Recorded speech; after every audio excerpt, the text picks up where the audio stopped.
So we was just talking about this off camera, but go ahead and bring the people into the conversation, right? So how do you feel about what's been going on with mulatto and her name lately? Because I just had this conversation the other day with somebody, and to my knowledge, it was a racist way of saying somebody was mixed. And I know you yourself are what, Creole? Mm-hmm. So like, how do you feel about people saying just mulatto? Because I feel some type of way, even though I'm not mixed, but that's not for me to speak on. So how do you feel? I feel like it is definitely like a personal shot, like a shot at that person. It's an indirect, like it's very direct. Like I don't like it at all. She's a dope artist. Shout out to Mulatto. Bars for days, girl. Hopefully in the future we can do something together. She's cold and she's a very pretty girl, and I do think that that name, I don't think it fits her at all. That's just me personally, no shots fired, but no. It's any other name that you could think of, literally. I don't even care if it would be Sweet Pea, like something as simple as that. Like that I don't like that. That is racist, and definitely it's like they like personally throwing shots at her, subliminally like throwing shots, and I don't like it at all. I know what it's like. It don't matter if you mixed. It doesn't matter if you have a white dad, a black mom. It doesn't matter. Just in general, like that's. I don't have nothing else to say about it. I think I said enough. Okay. Now, as far as everything that's been going on with the year, everybody's been dealing with the pandemic. Everybody's scared of COVID.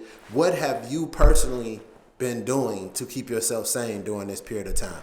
Well, I took my mask off so that you guys can see me, because I actually have it right there on standby.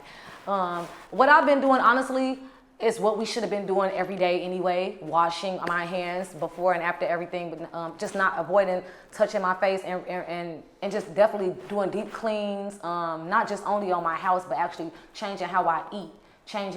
Making sure I take my vitamins, just making sure I eat properly, home cooked meals, staying out of the streets, because I used to be a fast food head.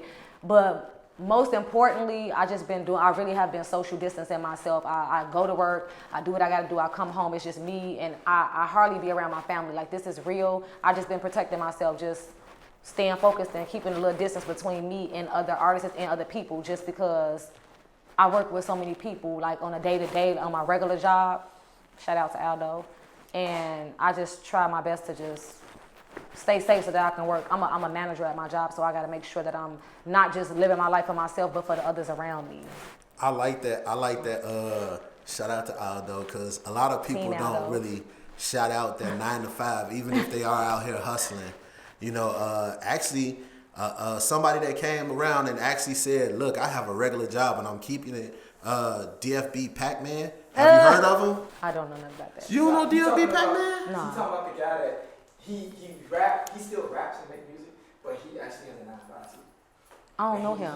He's just like, he a rapper? I'm hustling, I'm doing Yeah. Okay, he got a song with Sada Baby. him. I don't know him personally, for real. Like, I probably just I don't know him, but what I want to say about that is that I think that's dope as hell. I think that's dope as hell that a person gives credit for what was their number one source before they got into their talent or their hobby, because you never know, here today, gone tomorrow. He's like, the crazy thing about him though is like he's viral right now. He's actually a pretty big deal on the music side, and he still works for the mail service. Like, he still works for the post office. Oh, he said, what do I feel about that? Yeah, like he said, hell no, I'm not leaving my post office job until I make $1 million. Wait, I feel like that's crazy as hell at first. I feel like it's crazy because why would you even want to put in more work than you have to? But I think he's very smart, because like I said, when I said here today, gone tomorrow, I wasn't saying like you here today, then you die tomorrow. I meant to say like, you just never know. It's like with this industry, how crazy it is. One minute you get everybody rooting for you, then the next minute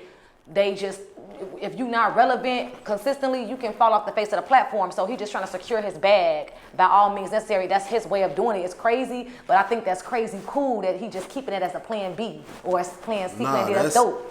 I think it's pretty dope, because he was running down the numbers. He was like, when you do $1 million on YouTube, he not settling. That's like $10,000 or something like that. I can't remember the numbers he said. He's smart. But he said that's only $10,000.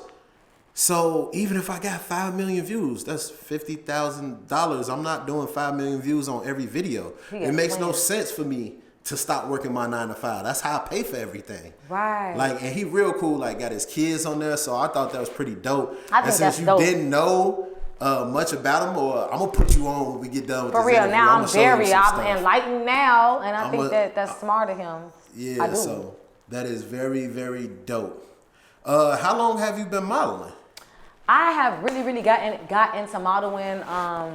I've been doing it since, like, honestly, right when I got out of high school. Like, I want to say like senior year. That's when I started getting introduced into modeling as an add-on to me being a music artist, taking photos and stuff. So I started like kind of late, honestly, because most people been doing that for a minute. But I was more so focused on just being an entertainer. But I started like senior year, like going into college, all college 4 years. Shout out to Harold Washington in Columbia. That was my dream school, but I actually went to Harold Washington downtown. I really started doing, so I've been doing it for about maybe like 5 years, seriously, like trying to get into it like 5 years.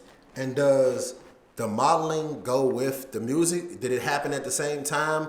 Or did you like branch off in each thing that you acquired, you just did on its own? I actually started off, I went to different levels. Like I branched off, I was strictly focused on music. It was just nothing but music. And then I started getting introduced into the modeling. And then when I started doing the modeling, I started getting introduced into rapping, because I was always a singer. I started getting introduced to this rapping and this singing thing. Shout out to Tink. She's really dope, and I really like the way she do her combinations with her rapping and her singing. I love Tink. And I went into my phase. And then my final phase was when I found out about interior decorating, because my mom does that, and just helping her from time to time. I started getting real passionate about it during the pandemic because we was locked in.